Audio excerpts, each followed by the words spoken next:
ఇప్పుడు స్వామి గారి పంచాంగ పఠనాన్ని మనందరం కూడా విని ఆస్వాదిద్దాం.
योऽन्तः प्रविश्य मम वाचमिमां प्रसुप्तां सञ्जीवयति अखिलशक्तिधरः स्वधाम्ना अन्यांश्च हस्तचरणश्रवणत्वगादीन् प्राणान्नमो भगवते पुरुषाय तुभ्यम्. ओम गुरुर्ब्रह्मा गुरुर्विष्णुः गुरुर्देवो महेश्वरः गुरुरेव परं ब्रह्म तस्मै श्री गुरवे नमः. మనకున్నటువంటి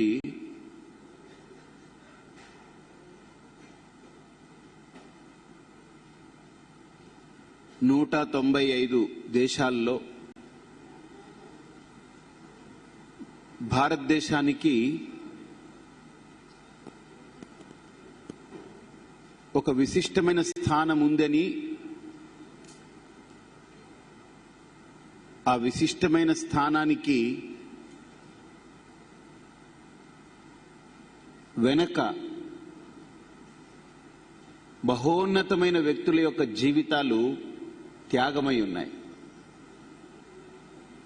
మన భారతదేశం గొప్పదని చెప్పుకుంటాం, కానీ ఆ గొప్పతనాన్ని తెచ్చిపెట్టింది ఎవరు అనంటే ఇప్పుడు మనందరం అనుభవిస్తున్నాం ఆ గొప్పతనాన్ని. కానీ ఆ గొప్పతనాన్ని అనుభవించకుండానే ఈ దేశం కోసం ప్రాణాలు అర్పించినటువంటి చాలా మంది బలిదానం చేసుకున్నటువంటి వాళ్ళు. స్వాతంత్ర సమయంలో బ్రిటిషర్లు వాళ్ల కింద మనం పరతంత్రులుగా మనం మగ్గిపోతున్నటువంటి సమయంలో, అలాగే మొఘలులు మన మీద దాడి చేసి తుష్కులు దండయాత్ర చేసినప్పుడు మగ్గిపోతున్నటువంటి సమయంలో, ఇలా సుమారు 1000 సంవత్సరాలు జీవితాల్ని అర్పించినటువంటి వ్యక్తుల యొక్క ఘనత కూడా దాని వెనక ఉంది, త్యాగం దాని వెనక ఉంది. దానికంటే ముందు ఈ భారతీయత యొక్క గొప్పతనాన్ని చాటి చెప్పడానికి మహనీయులు, మహర్షులు, మహాత్ములు వాళ్ళ జీవితాన్నే ఒక తెరిచుంచిన పుస్తకంలా మలిచి ఒక అర్థవంతమైనటువంటి సంస్కృతిని మనకు అందించారు. అలా అందించినటువంటి సంస్కృతిలో మనకు భారతీయులకు ఏమున్నాయా అనంటే మనం చెప్పుకుంటాము 4 వేదాలు ఉన్నాయి అని చెప్తాం. 4 వేదాలు ఏం చెబుతున్నాయి అని చెప్పడానికి, ఈ వేదాలనేటువంటి వాటి యొక్క తాళం తెరవడానికి, అందులో ఏమున్నాయో తెలుసుకునేదానికి మనకు 6 శాస్త్రాలు అనేటువంటి వాటిని పెట్టారు. ఆ 6 శాస్త్రాల్లో శిక్ష, కల్పము, వ్యాకరణము, నిరుక్తము, ఛందస్సు, జ్యోతిష్యము అని 6 శాస్త్రాలుగా పెట్టారు. వీటితోటి తాళం తెరవచ్చు వాటిని. అందులో ఒక్కొక్కటి ఒక్కొక్క మాస్టర్కి. శిక్ష ఒక మాస్టర్కి, కల్పము ఒక మాస్టర్కి, వ్యాకరణం ఒక మాస్టర్కి, నిరుక్తం ఒక మాస్టర్కి, ఛందస్సు ఒక మాస్టర్కి, జ్యోతిష్యం అనేది ఒక మాస్టర్కి. అయితే చాలా మందికి అభిప్రాయం ఏంటంటే జ్యోతిష్యం అనంటే ఏదో ఒక వ్యక్తి గురించి చెబుతున్నారు, ఇది ఇంతేనేమో అని అనుకుంటారు. కాదు, జ్యోతిష్యం అనేటువంటిది ఒక అపారమైనటువంటి విజ్ఞానం. జ్యోతిష్యం అనేటువంటి విజ్ఞానం ఎంత గొప్పదో మనం చూస్తాం, ఇప్పుడు ప్రత్యక్షంగా చూస్తాం. జ్యోతిష్యం మూఢనమ్మకం కాదు. జ్యోతిష్యాన్ని ఎవరో బుద్ధి లేని వాడు తయారు చేసింది కాదు. జ్యోతిష్యాన్ని ఎవరో దారిలో పోయేటువంటి వాడు ఏదో గొణుక్కుంటూ వస్తే రాసుకున్నటువంటి అక్షర సత్యాలు కావవి. అవి భారతీయతను ఆవిష్కరించేటువంటి వాంగ్మయం జ్యోతిష్యం. మనకు మిగతావన్నీ చెప్పిన వాటన్నిటినీ వెంటనే మనం దాన్ని పరిగణించడానికి, దాన్ని పరిశీలించడానికి, దాన్ని పరిశోధించడానికి మనకు అవకాశం లేదు. కానీ జ్యోతిష్య శాస్త్రం చెప్పిన దాన్ని పరిశీలించడానికైతే పక్కా అవకాశాలు ఉన్నాయి. ఎప్పుడు ఎండాకాలం ప్రారంభమవుతుంది, ఎప్పుడు వర్షాకాలం ప్రారంభమవుతుంది, ఎప్పుడు చలికాలం ప్రారంభమవుతుంది, వర్షాలు ఈ సంవత్సరం ఎలా పడతాయి, ఎండలు ఎలా ఉండబోతాయి, అలాగే ఈ భూమి మీద, ఇది భూగోళం, మనం చెప్పుకునేటువంటి జ్యోతిష్యం కేవలం భూమి మీద, అందులో 195 దేశాలు కాకుండా ఒక్క దేశం భారతదేశం గురించి, అందులో మిగతా రాష్ట్రాల గురించి మనం చెప్పుకోవట్లేదు, 2 తెలుగు ఉభయ రాష్ట్రాల గురించి మనం చెప్పుకుంటున్నాం. అంటే అపారమైనటువంటి జ్యోతిష్య శాస్త్రంలో మనకు కావలసిన కొద్దిపాటి విజ్ఞానాన్ని మనం చెప్పుకుంటున్నాం.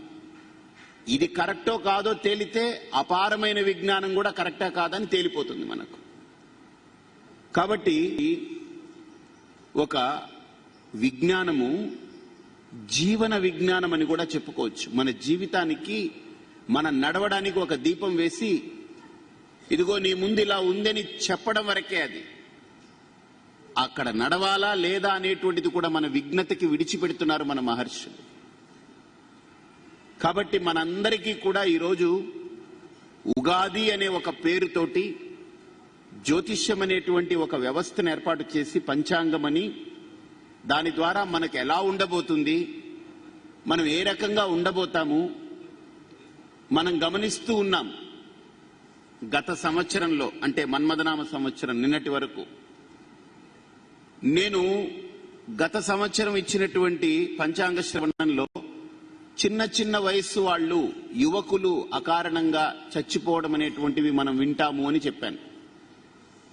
అసలు మొన్న వింటూ ఉంటే నాకే ఆశ్చర్యం అనిపిస్తుంది. ప్రాణం అంటే ఎవరికి విలువ లేకుండా, ఏదో వంకాయని వెరగొట్టినట్టు, బెండకాయని వెరగొట్టినట్టు, మిరపకాయని కట్ చేసినట్టు వాళ్ళ ప్రాణాన్ని తీసేసుకుంటున్నారు. వాళ్ళు చిన్న విషయాలకి ఆత్మహత్య చేసేసుకుంటున్నారు. ఒక అమ్మాయి అయితే ఆ అమ్మాయికి ఉద్యోగంలో సరిగ్గా సంతృప్తి లేదట, ఆత్మహత్య చేసుకుంది. ఒక అమ్మాయి మొన్న చదువుతుంటే, పేపర్ చదువుతుంటే బాధ అనిపిస్తుంది. ఇండియా సెమీఫైనల్స్ లో ఓడిపోయింది, ఆ అమ్మాయి ఆత్మహత్య చేసుకుంది. వాళ్ళ నాన్న వాళ్ళ అమ్మ అంటున్నారు, క్రికెట్ ఆడిందేమో ప్లేయర్లు, ఒక్కడు ఆత్మహత్య చేసుకోలేదు ఓడిపోయామని. బీసీసీ వాళ్ళు ఎవడో ఆత్మహత్య చేసుకోలేదు, మనం ఓడిపోయామని వాళ్ళకి లేదు. నా కూతురికి ఏమిటండి ఇది, ఎందుకు వచ్చింది, ఇప్పుడు మా పిల్ల పోయింది, బంగారంటి పిల్ల మాకు పోయి చచ్చిపోయింది అని ఆయన బాధపడుతున్నాడు. అంటే ఆత్మహత్య అనేటువంటిది మొన్న మీరు చూస్తే ఒక మూవీ యాక్ట్రెస్ కూడా ఆత్మహత్య చేసుకుంది. కారణం 100 అవ్వచ్చు. బతకాలనే ఆశ లేకపోతే మనిషికి, బతకాలనే ఆశ కల్పించినటువంటి సమూహం కానీ, సమాజం కానీ, సందర్భం కానీ తలెత్తింది అనంటే మనిషికి చావే దానికి పరిష్కారం అనిపిస్తూ ఉంటుంది. గతంలో మనం చదువుతూ ఉంటే ఇళ్లలో ఎంతో మంది ఆడవాళ్లు పిల్లలకి మందు పెట్టి వాళ్ళు చచ్చిపోతే వీళ్ళు కూడా మందు దాగి చచ్చిపోయారని. ఇంతకు ముందు రోడ్ల మీద జరిగేది, మర్డర్లు జరిగేవి, లేకపోతే హత్యలు జరిగేవి, లేకపోతే దొమ్మి జరిగేది. కానీ ఇప్పుడు అవన్నీ ఎక్కడ జరుగుతున్నాయంటే మన ఇళ్లలోనే జరుగుతున్నాయి. ఇంతకు ముందు ఇంట్లో నుంచి బయటికి వెళ్తే నాయన జాగ్రత్త, ఎవరితో ఏది పెట్టుకోకని పంపేవాళ్ళు. ఇప్పుడు ఇంట్లో ఏం చెప్పాలి? జాగ్రత్త నాయన జాగ్రత్త, నువ్వు ఎక్కువ తక్కువ మాట్లాడుకు, మీ ఆవిడ ఏం చెప్పినా సరే అని చెప్పు. వాదన పెట్టుకో ఊరికినే. లేదు ఆయన ఏదన్నా నువ్వు సరే అని చెప్పు, వాదన పెంచొద్దు అని కూతురికి చెప్పాల్సిన పరిస్థితి, కొడుక్కి చెప్పాల్సిన పరిస్థితి. పంచాంగానికి వెళ్లే ముందు 2-3 ముఖ్యమైనటువంటి విషయాలు చెప్తాను. నేను ఓపెన్ గా చెప్తున్నాను, నేను బాగా అల్లరి చేసేవాడిని, మా నాన్న దగ్గర బాగా దెబ్బలు తినేవాడిని. మా అమ్మ నన్ను కొట్టేది. ఒక్కడే కొడుకైనా నన్ను గారంగా పెంచలేదు. గారం అంటే గారం పెట్టే దగ్గర పెడతారంతే. స్కూల్లో కొట్టేవారు. నేను అనుకునేవాడిని, ఇలాగా ఎందుకు ఇలా కొడుతున్నారు, ఇలాగా వీళ్ళు ఇంతలా కొడుతున్నారని నేను అనుకునేవాడిని. నిజంగా ఆ రోజు అన్ని దెబ్బలు తిన్నాను కాబట్టి నాకు ఒక మానసికమైనటువంటి ఒక ధైర్యం ఏంటనంటే, గురువు దగ్గర, తల్లి దగ్గర, తండ్రి దగ్గర దెబ్బలు తింటే వాడు జీవితంలో గొప్ప వ్యక్తి అవుతాడనేది తర్వాత సంగతి. కానీ ముందు మానసికంగా ఒక వ్యక్తి ఒక కష్టం వస్తే చచ్చిపోవాలనుకోడు. ఆ దెబ్బలు తిన్నప్పుడు తనకున్నటువంటి బాధని తను ఎదుర్కోవడం మొదలు పెడతాడు మనిషి. మనం వాడు తప్పు చేసినా పర్లేదులే అని గారం చేయడం మొదలుపెట్టి వాడు ఏమైపోతాడో అని మనం గారం చేయడం మొదలు పెడితే చిన్న సమస్య వస్తే ఎదుర్కోలేక ఆత్మహత్య చేసేసుకుంటారు. కాబట్టి ఒకప్పుడు స్కూళ్ళల్లో పనిష్మెంట్లు కానీ, శిక్షలు కానీ, దెబ్బలు కొట్టినా కానీ ఇప్పుడు ఎవ్వరూ పిల్లల్ని కొట్టడం అంటే వాళ్ళకి ఒకలాగా అయిపోతుంది. స్కూల్లో పిల్లాడిని కొట్టారని అంటే ఆ స్కూల్లో టీచర్ మీద కేసులు పెట్టేస్తారు, స్కూల్ మీద కేసులు పెట్టేస్తారు. అందుకని స్కూల్లో కొట్టరు. ఇప్పుడు స్కూల్లో ఇచ్చేటప్పుడు ఏమేమి ఇస్తున్నారనంటే, మా స్కూల్లో ఏసీ రూమ్ ఉంటుంది, మా స్కూల్లో మార్నింగ్ బ్రేక్ఫాస్ట్ పెడతాము, స్నాక్స్ ఇస్తాము, లంచ్ మేము ఇస్తాము. అలాగనే మా స్కూల్లో ఇంకొక స్పెషల్ ఫీచర్ ఏంటనంటే పిల్లాడి మీద చెయ్యి వేయకుండా పాఠం చెప్తాము అని. ఇది కూడా రాసుకోవాల్సి వస్తుంది. కొట్టము, తిట్టము, మందలించము, ఏమీ చెయ్యం. వాడు హోంవర్క్ చేయకపోయినా, హోంవర్క్ చేయలేదా, ఓకే క్లాస్ వర్క్ చెయ్యి. క్లాస్ వర్క్ చేయలేదా, ఓకే వదిలేసేయి, నీ వర్క్ చెయ్యి. నీ వర్క్ చేయలేదా, ఏ వర్క్ వద్దు, వర్క్ షాప్ లో ఉన్నట్టుగానే కూర్చో ఇక్కడ.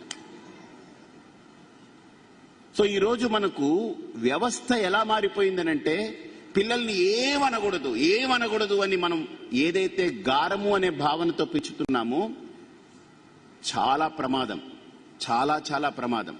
మీరు అమెరికా లాంటి దేశాలను చూడండి, అక్కడ ఎందుకు మానసికంగా ఏమండి ఇంక వదిలేసేయాలి, ఇంకందరూ కూర్చోవాలి, ఏమండి మీరు కూడా కూర్చుని పోండి, మీరందరూ కూర్చుని పోవాలి, ఇంకెవ్వరు వచ్చినా కూర్చుంటారు, ఎక్కడికక్కడే కూర్చుంటారు. మీరు కూర్చోండి, లేకపోతే నేను ఆపేస్తాను, తర్వాత మళ్ళీ మొదలు పెట్టుకుందాం.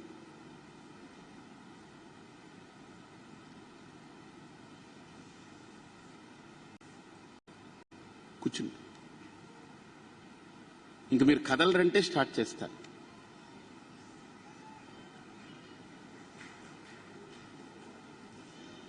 అమెరికా లాంటి విదేశాల్లో ఎందుకు మనిషి డిప్రెషన్లోకి వెళ్ళిపోతున్నాడు, ఎందుకు మానసికంగా మనిషి ఇబ్బంది పడుతున్నాడు అని అంటే, దానికి వాళ్ళందరూ చెప్పింది ఏంటనంటే, మనిషికి కష్టమే తెలియకుండా, పిల్లాడిని తిట్టకుండా, పిల్లాడి మీద చెయ్యి వేయకుండా అలా పెంచాలనేటువంటి ఒక ప్రభుత్వం ఇచ్చినటువంటి పెద్ద ఒక జీవో లాంటిది అది. పిల్లాడిని తిడితే చాలు, పిల్లాడిని కొడితే చాలు, వాడు ఏమన్నా కంప్లైంట్ ఇస్తే వీళ్ళని 3 ఏళ్ళు 4 ఏళ్ళు తీసుకెళ్లి లోపల పడేస్తారు తల్లిదండ్రులు. కాబట్టి వాళ్ళు ఏంటంటే ఏమీ తిట్టకూడదు, ఏమీ గదమకూడదు, కొట్టకూడదు, అలా పెంచుతారట పిల్లల్ని. వాళ్ళకి చిన్న దెబ్బ జీవితంలో తగిలితే తట్టుకోలేక డిప్రెషన్లోకి వెళ్ళిపోతున్నారు వాళ్ళు. కాబట్టి ఎన్ని కష్టాలు వచ్చినా మనందరం ఎదుర్కోగలుగుతున్నాము, ఉండగలుగుతున్నాము. కానీ ఈ జనరేషన్ చూడండి, వెంటనే విడాకులు, పెళ్లి అవ్వడం ఏంటి, 2 నెలలకి విడాకులు, 3 నెలలకి విడాకులు. కోర్టులో జడ్జిలను, లాయర్లను ఎప్పుడైనా అడగండి, కోర్టులో ఎక్కువ కేసులు ఏముంటాయనంటే, ఇప్పుడు మర్డర్ కేసులు లేవు, మానభంగాల కేసులు అప్పుడప్పుడు ఏదో వస్తున్నాయి. కానీ ఎక్కువ కేసులు ఏంటనంటే 99 కేసులు కోర్టులో ఏంటనంటే విడాకుల కేసులే. 30 ఏళ్లకి విడాకే, 25కి విడాకే, 40కి విడాకే. ఇప్పుడు కొత్తగా 50 ఏళ్ల వాళ్ళు కూడా విడాకులకు అప్లై చేసుకుంటున్నారు. అవును, పెళ్ళైపోయి పిల్లలు అంతా అయిపోయింది, మొత్తం అంతా అయిపోయింది, ఇంక రేపో మాపో రిటైర్ అవుతారు, వాళ్ళు కూడా విడాకులకు అప్లై చేసుకుంటున్నారు. ఏమిటనంటే మానసికమైనటువంటి బలము తగ్గిపోతా ఉంది సమాజంలో. గుర్తుపెట్టుకోండి, మానసికమైనటువంటి బలం మనుషుల్లో తగ్గిపోతుంది. కారణం ఏం తెలుసా? మానసిక బలం తగ్గడానికి కారణం లోపల ఆధ్యాత్మిక బలం లేకపోవడం. అదొక్కటే దానికి కారణం. ఆధ్యాత్మిక బలము అని అంటే మీరేదో దేవుడు, పెద్ద ధ్యానము, మెడిటేషను, చక్రము, లేకపోతే షట్చక్రాలు ఓపెన్ అవ్వాలి, అవన్నీ కాదు. ఆధ్యాత్మిక బలం అని అంటే తన గురించి తాను తెలుసుకోవడమే ఆధ్యాత్మికత. తానెవరు, తన స్థితి ఏమిటి, తన యొక్క ఉనికి ఏమిటి, తన మూలమేమిటి, తన లోపల భాగమేమిటి, తన అంతర్ముఖం ఎలా ఉంది, తన యొక్క అంతరాంతరంలో తన యొక్క స్థితిగతులు ఎలా ఉన్నాయి, తను ఒక సమస్య వచ్చినప్పుడు ఎలా దానికి స్పందిస్తున్నాడు, దాని పట్ల ఏ రకమైనటువంటి అవగాహనతో మసులుతున్నాడనేటువంటి అంశాల మీద పూర్తి అవగాహన కలిగి ఉండడమే ఆధ్యాత్మికత అనంటే. గుర్తుపెట్టుకోండి, నా దృష్టిలో ఆధ్యాత్మికత అనంటే ఏదో దేవుడు పైనుంచి మన మీద కుమ్మరిస్తాడు అనుకునేది కాదు. ఆధ్యాత్మికత ఆధ్యాత్మికత అనంటే స్పష్టమైనటువంటి భావన. సంస్కృతం ఇచ్చినటువంటి వ్యాఖ్యానం ఏంటంటే ఆత్మానం అధికృత్య యో వర్తతే స ఆధ్యాత్మిక. అంటే నీ గురించి నువ్వు విచారణ చేసుకోవడం, నీ గురించి నువ్వు తెలుసుకోవడం, నీ బలమేమిటో నీ బలహీనమేమిటో రెండింటినీ గుర్తించడమే ఆధ్యాత్మికత. ఒక వ్యక్తి తన బలాన్ని, తన బలహీనతని రెండింటినీ గుర్తించగలగాలి. ఈ రెండింటినీ గుర్తించి అడుగు వేయడం జీవితంలో చాలా ప్రధానమైన అంశం. కాబట్టి ఈరోజు సమాజంలో మానసికంగా పడిపోవడానికి కారణం ఆధ్యాత్మిక బలం లేకపోవడం. మీకు ఒక చిన్న ఉపమానం చెప్పి మనం ముందుకెళ్దాం. మహాభారత యుద్ధం సిద్ధమైపోయింది. అర్జునుడు రథం వచ్చింది, కృష్ణుడు తోలుతూ వచ్చాడు. దాన్ని మీరందరూ వినుంటారు, నేను చెప్పింది ఎన్నో సంవత్సరాలుగా చెప్తున్నాను భగవద్గీత. వచ్చిన తర్వాత అర్జునుడు అందరినీ చూసిన తర్వాత నేను యుద్ధం చేయనని కూర్చున్నాడు. ఆయన నాకు యుద్ధం వద్దు, నేను చేయనన్నాడు. కృష్ణుడికి నేను యుద్ధం చెయ్యను అని యుద్ధ రంగానికి రాకముందు చెప్పుంటే వేరే విషయం, ఇతనికి సరేలే అని వదిలిండేవాడు. నాకు ఆకలి అని ఒక వ్యక్తి గట్టిగా మొత్తుకొని మీ దగ్గర నాకు ఏదైనా పెట్టండి ఆకలిగా ఉందని చెప్పి ఒక వ్యక్తి, మీరు గబగబా ఏదో ఒకటి వండి పట్టుకొచ్చి పెట్టేటప్పటికి నాకు ఆకలి లేదండి, నాకు తినాలని లేదు అన్నాడంటే ఏమని అర్థం? మీకు ఎలా ఉంటుంది? కాలిపోతుందే కాలదా? ఇదేమిట్రా, నాకు కడుపు కాలిపోతుందని చెప్పి నన్ను గిల్లి గిల్లి గిల్లి ఇంత పని చేయించావు, ఆఖరికి తినాలని చెప్పి నేను ఎంతో కష్టపడి వండిన తర్వాత ఇప్పుడు నాకు తినాలని లేదంటున్నావు, ఏమిటని మనం ప్రశ్నిస్తాం. వాట్ ఈజ్ యువర్ ప్రాబ్లం అని అడుగుతాం, అవునా? అది వాడిలో ఏదో ప్రాబ్లం ఉంది. ఏదైనా మిమ్మల్ని కష్టపెట్టాలనే ఆలోచన, ఒక అజెండానా, శాడిజమా, లేదు వాడేమన్నా పిచ్చోడా, నిజంగా ఏదో ఊరికినే ఆకలి అనేసి తర్వాత నాకు ఆకలి లేదు అనడం పిచ్చా? వాడికి పిచ్చా, లేకపోతే వాడిలో ఏమన్నా ఉన్మాదం ఉందా? అది మనం ప్రశ్నిస్తాం. మనం అలాగే నేను యుద్ధం చెయ్యాలి, నేను ధర్మాన్ని గెలిపించుకోవాలి, మా అన్నదమ్ములందరూ తలదించుకుని ఉన్నారు, ద్రౌపది ప్రతిజ్ఞను నేను నెరవేర్చాలి, ఒక స్త్రీకి నిండు సభలో జరిగిన అవమానానికి పరిష్కారం నేను చూపించాలి, దానికి నేను సరైనటువంటి సమాధానం చెప్పాలని యుద్ధం కావాలని కోరుకున్నటువంటి అర్జునుడు యుద్ధ రంగానికి వచ్చిన తర్వాత నన్ను తీసుకెళ్ళు అని చెప్పి కృష్ణుణ్ణి మరీ నా రథం నువ్వే తోలాలి, ఇంకెవడు తోలకూడదని ఆయన్ని కూర్చోబెట్టుకుని తీసుకెళ్లి నేను ఇక యుద్ధం చేయను అన్నాడంటే కృష్ణుడికి ఎలా ఉంటుందండి? మనమైతే నిజంగా నీకు దిమాగ్ గొట్రా ఉందా, నీకేమన్నా బుద్ధి ఏమైనా పని చేయట్లేదా, నీ దిమాగ్కి ఏమైంది, నీ బుర్ర ఏమైంది అని అడుగుతాం మనం. కానీ కృష్ణుడు అర్జునుడిని ఏమీ విమర్శించలేదు. ఎందుకు తెలుసా? కృష్ణుడికి ఒక మంచి ఆలోచన కలిగింది. ఏంటనంటే వీడికి దౌర్బల్యం ఎందుకు వచ్చింది? క్షుద్రం హృదయ దౌర్బల్యం త్యక్త్వా ఉత్తిష్ట పరంతప. అర్జున, ఏంటి వీక్నెస్ ఏంటిది? ఎందుకు ఇంత నువ్వు నిస్సహాయ స్థితిలోకి వెళ్ళిపోతున్నావు? ఎందుకు నిన్ను నువ్వు బాగా తక్కువ చేసేసుకుంటున్నావు? నీకేం జరిగింది అని మాట్లాడేటప్పుడు అర్జునుడు నాకేం వద్దు, నేను యుద్ధం చేయనని చెప్పి ఆయన కాళ్ళ మీద పడ్డాడు. మళ్ళీ అర్జునుడిని నిలబెట్టింది దేవుడు కాదండి, భగవద్గీత నిలబెట్టింది. భగవంతుడే అక్కడ నిలబడ్డప్పుడు కళ్ళతోటి ఇలా అనేసి అర్జునుడిని నిలబెట్టేయచ్చు కదా. భగవంతుడు తన పని తాను చేయడు. ఎప్పటి వరకు నువ్వు చేయవలసిన పని నువ్వు చేయడం మొదలు పెడితే అప్పుడు తాను చేయవలసిన పని తాను చేస్తాడు. ఇప్పుడు నా కడుపులో అరుగుదల అనే శక్తి ఉంది, నేను తింటే అది పని చేస్తుంది. నేనేం తినలేదనుకోండి, అరుగుదల శక్తి పని చేయడం మొదలు పెట్టింది అనుకోండి, నేను తినకుండా ప్రయోజనం ఏమిటి? చచ్చిపోతాం మనం. ఆకలి మీద ఆకలి, ఆకలి మీద ఆకలి పెరిగిపోతూ ఉంటుంది, అంతేనా కాదా? కాబట్టి భగవంతుడు పని చెయ్యడు. నువ్వు చేయవలసిన పని ప్రారంభిస్తే తను చేయవలసింది తాను చేసుకుంటూ పోతుంటాడంతే. కాబట్టి మనం గుర్తుపెట్టుకోవాలి, సిగ్నల్ స్టాప్ లో నిలబడున్నాం మనం ఇప్పుడు ముందుకు ఎలా వెళ్ళాలి, లేదు ఆగాల అని సిగ్నల్స్ ఎలా చెప్తాయో, ఎర్ర దీపం వెలిగినప్పుడు ఆగాలి అని మనకు ఎలా ఒక అవగాహన ఉందో, ఆకుపచ్చ రంగు వెలిగినప్పుడు వెళ్ళాలి అనే అవగాహన ఎలా ఉందో, ఇప్పుడు మనకు పంచాంగం ఎర్ర దీపాలు ఎక్కడెక్కడ వెలుగుతాయో చెప్తాయి. ఆకుపచ్చ రంగు ఎప్పుడెప్పుడు వెలుగుతుందో చెప్తుంది. మీరు ఆకుపచ్చ రంగు వెలిగినప్పుడు నిలబడిపోయి ఎర్ర లైట్ వెలిగినప్పుడు పరిగెట్టారనుకోండి, ఫలితం తారుమారుగానే ఉంటుంది. కాబట్టి జాగ్రత్తగా మీరు వినడానికి ఇప్పుడు నేను మీకు చెప్పబోయేటువంటి పంచాంగం. ఈ సంవత్సరం మనం ఎలా ఉండాలి? నేను లాస్ట్ ఇయర్ మొక్కుకున్నాను, పంచాంగ శ్రవణం అయిన తర్వాత మేమందరం మళ్ళీ వచ్చే సంవత్సరం మళ్ళీ పంచాంగ శ్రవణంలో కలవాలి అని. ఇంచుమించు అన్ని తలకాయలు నాకు తెలిసి అన్ని తలకాయలు కలిశాయి ఇప్పుడు. నిజంగా, ఎందుకనంటే చెప్పలేము ఏ క్షణంలో ఏం రోడ్డు దాటేలోపు ప్రాణం ఏమిటో ఎవరి చేతిలో ఉందో చెప్పలేము. రోడ్డు దాటేలోపు మన ప్రాణం మన చేతిలో లేదు.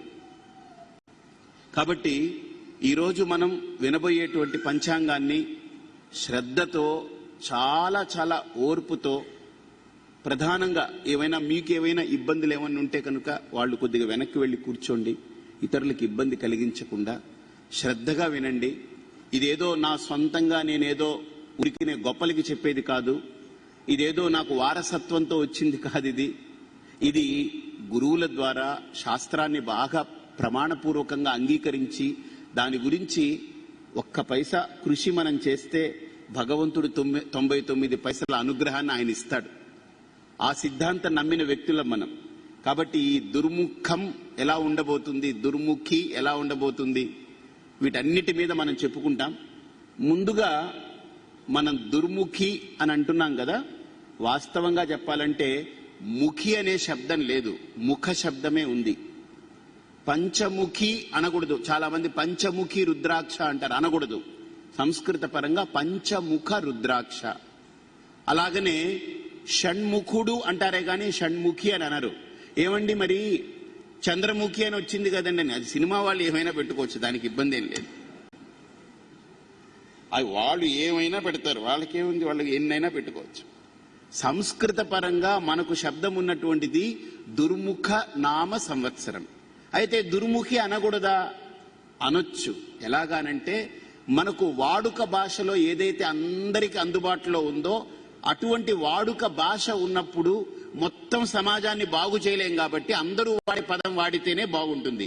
ఇప్పుడు నేను బయటకు వచ్చిన తర్వాత ధూమ్ర చతుశ్చక్ర శకటము బయటకు వచ్చినదా అని అడిగాను అనుకోండి, ఆ డ్రైవర్కి అర్థం కాదు. లేదు నేను గొప్ప సైంటిస్ట్ని, నాకు హెల్ప్ చేసేవాడిని, నాకు H2O ఒక గ్లాస్ నిండా పట్టరా అన్నాను అనుకోండి, వాడు ఏం చేస్తాడు? కాబట్టి ఎవడికి ఏ భాష బాగా వాడుకలో ఉందో అర్థమవుతుందో అది వాడడమే నిజంగా విఘ్నుల యొక్క లక్షణం. కాబట్టి మనకు అన్ని పంచాంగాల్లో దుర్ముఖి అని పెట్టారనంటే వాళ్ళకి తెలియక పెట్టడం కాదు, అందరూ అది వాడుతున్నారు కాబట్టి పెట్టారు. యాక్చువల్గా దుర్ముఖ అనే శబ్దం దానికి సిద్ధమైనటువంటి శబ్దం అది. అయితే ఈ దుర్ముఖ నామ సంవత్సరం ఎలా ఉండబోతుంది, దీని ఫలితాలు ఎలా ఉంటాయి, మొట్టమొదట మన దేశం ఎలా ఉండబోతుంది, మన రాష్ట్రం యొక్క భవిష్యత్ ఎలా ఉంటుంది. మన రాష్ట్రం అని అంటే గుర్తుపెట్టుకోండి, మనకు భగవంతుడు మూత్రపిండాలు 2 ఇచ్చాడు, నేను ఎప్పుడు అంటుంటాను. అలాగనే తెలుగు వాళ్ళకి 2 రాష్ట్రాలు ఇచ్చాడు దేవుడు, అంతేనా కాదా? ఒక మూత్రపిండం పనిచేయలేదనుకోండి, మొత్తం బరువు అంతా ఇంకో మూత్రపిండం మీద పడిపోతుంది. అలా పడకుండా ఉండడం కోసం చక్కగా రెండు సవ్యంగా ఉండాలని మనం కోరుకుంటాం. అవునంటారా కాదంటారా?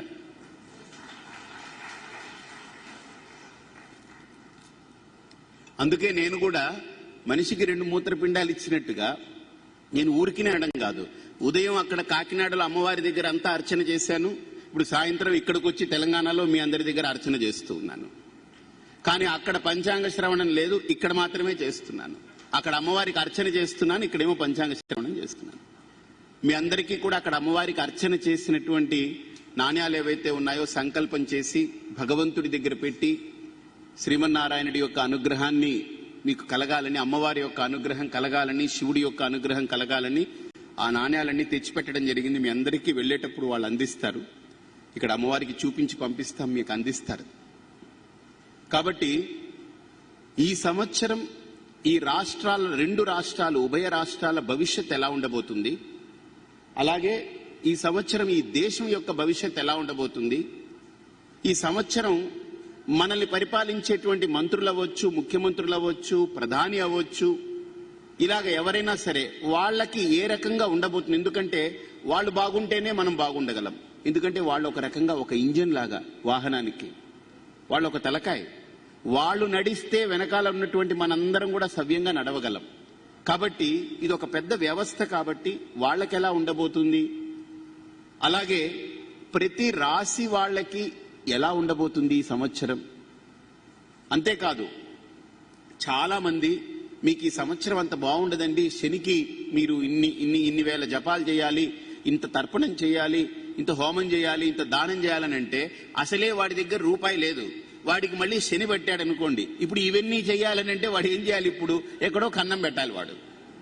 అప్పుడు నిజంగానే శని ప్రభావం పడుతుంది. అక్కడ అందరూ పట్టుకుంటారు, వాడిని తీసుకెళ్లి కన్నంలో పెడతారు.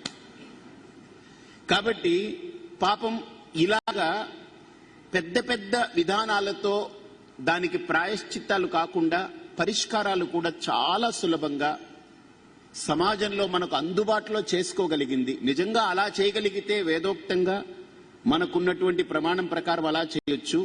ఇందులో శ్రీపీఠం పంచాంగం అని దాన్ని విడుదల చేయడం జరిగింది. దాని ఆధారంగా చాలా చిన్న చిన్న ఉపాయాలతోటి, మంచి మంచి అంశాలతోటి సమాజంలో మనం ఏం చేస్తే బాగుంటుందనే అంశాల మీద కూడా చెప్పడం జరిగింది. అది కూడా మీకు నేను ఆయా రాశి గురించి చెప్పేటప్పుడు ఆయా రాశి వాళ్ళు ఏం చేస్తే బెటరో దాని గురించి నేను చెప్తాను. అయితే మొట్టమొదట సహజంగా పంచాంగాలు ఉదయం నుంచి మీరు వినుంటారు కాబట్టి నేను తామ్రమూర్తి, రజతమూర్తి, లోహమూర్తి, సువర్ణమూర్తి, ఈ మూర్తి అని వెళ్ళను.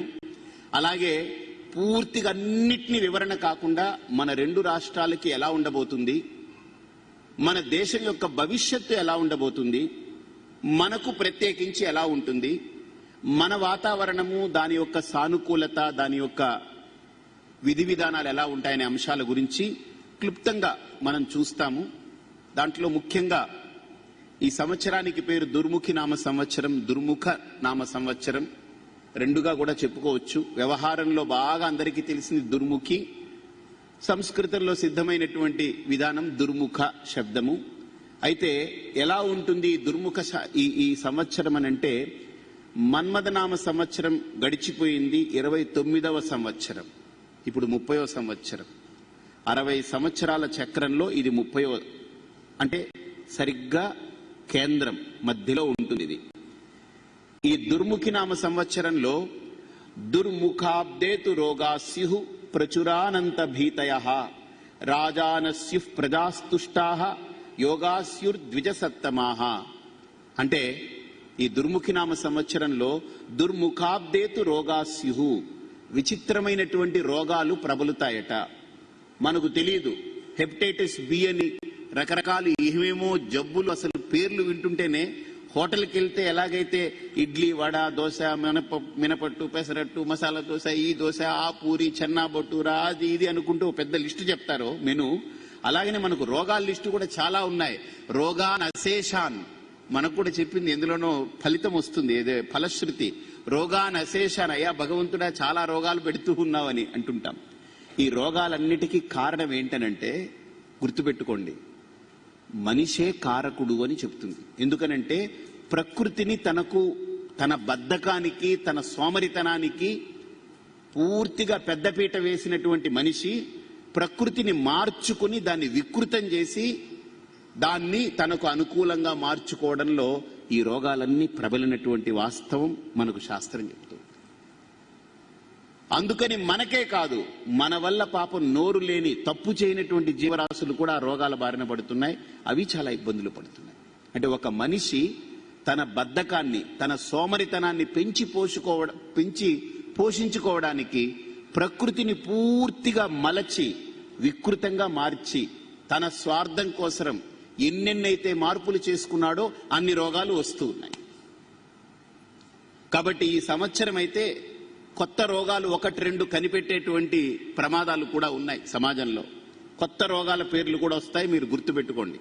ఇది ఎవరన్నా చెప్పారో లేదో తెలియదు. ఇదైతే ఈ సంవత్సర ఫలితంలో దుర్ముఖినామ సంవత్సరంలో ఒక కొత్త రోగం ఇంట్రడ్యూస్ అవుతుంది. సరిగ్గా 30 సంవత్సరాల క్రితం ఎప్పుడైతే మనకు ఈ దుర్ముఖి మళ్ళీ ఇంతకు ముందు వచ్చిందో ఇలాంటి కొన్ని సంవత్సరాలు వస్తాయి. ఆ సంవత్సరాలు వచ్చినప్పుడల్లా ఏదైతే రోగాల యొక్క ప్రసక్తి వస్తుందో అప్పుడు కొత్త రోగాలు మనకు ఇంట్రడ్యూస్ అవుతూ ఉంటాయనేటువంటిది కూడా తెలుస్తూ ఉంటుంది. ఇప్పుడు మనకు రోగాల భయం అంటే కొత్త రోగాల యొక్క విషయాలు ప్రస్తావన బయటికి రాబోతుంది.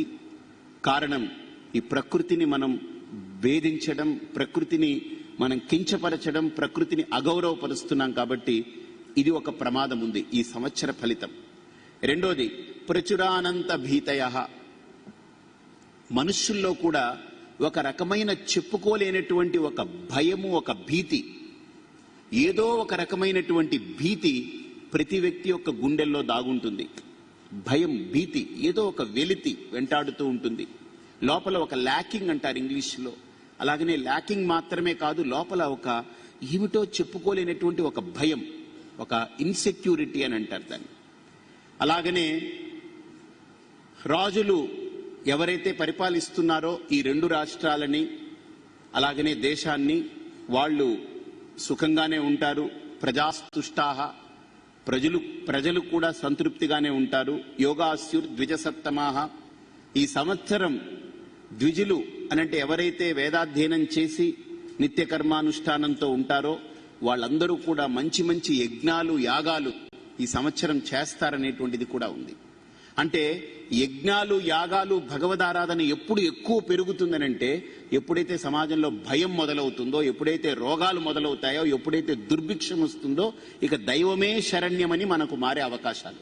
కాబట్టి గుర్తుపెట్టుకోండి, యజ్ఞాలు, యాగాలు, పూజలు, భక్తి పెరుగుతుంది అనంటే సమాజంలో లోపల అంతకంత మనిషిలో ఇన్సెక్యూరిటీస్ అంత పెరుగుతున్నాయని అర్థం. కాబట్టి ఈ సంవత్సరం అది అంతలానే ఉంటుంది, ఇది అంతలానే ఉంటుంది. కాబట్టి దుర్ముఖినామ సంవత్సరం యొక్క ఫలితం క్లుప్తంగా అది. ఇప్పుడు ఈ సంవత్సరాన్ని మనం ఏం చేస్తామనంటే నవనాయకులు అని అంటారు. గ్రహాలలో ఏ గ్రహాలు ఏ ఆధిపత్యాన్ని పొందుతున్నాయని చెప్తారు. దాంట్లో ఈ సంవత్సరం ప్రారంభం ఈరోజు ఏం వారం? శుక్రవారం. శుక్రవారం నాడు ఉగాది వస్తే ఆ వారానికి అధిదేవత అయినటువంటి శుక్రుడే రాజు అవుతాడు.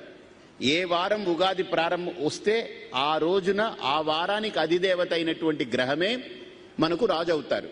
మనకు 7 వారాలు పెట్టారు. ఆదివారం, సోమవారం, మంగళవారం, బుధవారం, గురువారం, శుక్రవారం, శనివారం అని. మీరు ఎవరినైనా మిగతా వాళ్ళని అడగండి క్యాలెండర్స్ ప్రకారంగా, ఏంటండి ఎందుకు 7 వారాలు పెట్టారు అని విదేశీయులను ఎవరినైనా అడగండి. నో, మాకు వారం అంటే 7 రోజులు అంతే బస్. దాంట్లో 5 డేస్ వీక్ డేస్, 2 రోజులు వీకెండ్ డేస్. మీకు అర్థమైందే? అందులో 5 రోజులు ఏంటి? Week days. ఇంకా 2 రోజులు ఏంటి? వీకెండ్ డేస్ అన్నమాట. సో కాబట్టి అమెరికాకి వెళ్తే ఇదే చెప్తుంటారు, మాకు ఈ వీక్ డేస్ చాలా హెక్టిక్ గా ఉంటుందండి అని. మరి వీకెండ్ అండి, అది వీకెండ్ డేస్ అనమాట. ఎందుకంటే 5 రోజులు ఆఫీసుల్లో హెక్టిక్ గా ఉంటారు, లాస్ట్ 2 రోజులు ఇంట్లో హెక్టిక్ గా ఉంటారు. వీళ్ళు బట్టలు ఉతుక్కోవాలి, ఇస్త్రీలు వేసుకోవాలి, గిన్నెలు కడుక్కోవాలి, బొచ్చెలు తోముకోవాలి, వంటలు చేసి ఫ్రిడ్జ్లో 5 రోజులకి సరిపడా పెట్టుకోవాలి, ఈ పిల్లలకి అవి చూడాలి ఇవి చూడాలి. కాబట్టి 5 రోజులు వీక్ డేస్, 2 రోజులు వీకెండ్ డేస్ అన్నమాట. సో కాబట్టి మనం 7 రోజులు ఎందుకయ్యా మీరు నిర్దేశించారనంటే చెప్పలేరు. కానీ మన భారతీయ పంచాంగకర్తలు ఏం చేశారనంటే మనకు 9 గ్రహాలు ఉన్నాయి. మీ అందరికీ తెలుసు, రవి, చంద్ర, కుజ, బుధ, గురు, శుక్ర, శని, రాహు, కేతు, 9 గ్రహాలు. అయితే 7 గ్రహాలకి 7 రోజులుగా దాన్ని పరిగణించారు. సూర్యుణ్ణి ఆదివారంగా, భానువారం అంటారు. సోమవారము అనంటే చంద్రుడు, సోముడు అనంటే చంద్రుణ్ణి. భౌమవారము లేదా మంగళవారం అనంటే కుజుడు. బుధవారము లేదా సౌమ్యవారము అనంటే బుధుడు. బృహస్పతి వాసరం లేదా గురువాసరం అనంటే గురువు. అలాగనే భృగువాసరము లేదా శుక్రవారము అనంటే శుక్రుడు. స్థిరవారము లేదా శనివారము అనంటే శని. ఇలా మనకు 7 చెప్పారు. మనకు ఒక ప్రశ్న అడగొచ్చు, ఏమండి మరి 2 గ్రహాలు ఇంకా ఉన్నాయి కదా 9, రాహు, కేతు, మరి ఎందుకు 9 రోజులు పెట్టలేదనంటే రాహు, కేతు అనేది ఛాయాగ్రహాలు. అవి గ్రహణాల సమయాల్లోనే వాటి యొక్క రోల్ ప్లే ఉంటుంది తప్ప ప్రతిరోజు వాటి యొక్క ఆవశ్యకత లేదు. కానీ ఖగోళంలో మాత్రం మనకు జాతకాన్ని పరిశీలన చేసేటప్పుడు రాహు, కేతు అనేటువంటి గ్రహాల యొక్క ప్రభావం చాలా ఉంటాయి.